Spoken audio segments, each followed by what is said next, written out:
the president broke down in tears yesterday talking about his plan to curb gun violence, and you have said that you're going to fight him tooth and nail on it. And so I am so eager to hear what problems you have with the president's plan.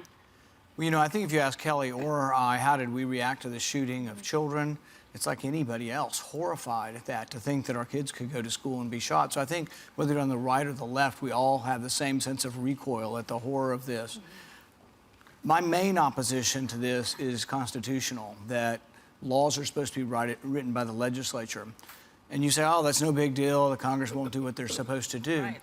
The problem, though, is if we allow the precedent of a Congress not passing laws and the president doing it, you might get very dangerous things like, let's say, internment of the Japanese, or let's say spying on all the civil rights leaders, or spying on the Vietnam War protesters. It's been done.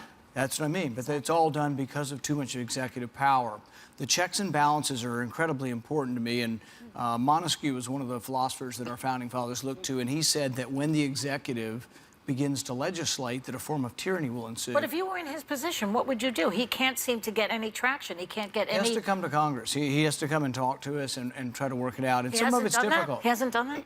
Some. I mean, I've worked with him on criminal justice reform, and I've been to the White House, and I've applauded some of the things he's done with commuting sentences of people who have been put in jail forever for nonviolent crimes. Right.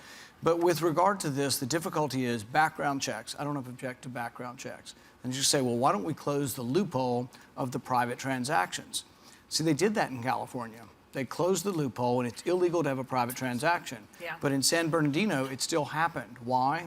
Because in order to police private transactions and have background checks, you would have to know where all the guns are all the time. And so what we fear is not the registration. I think you'll find this from most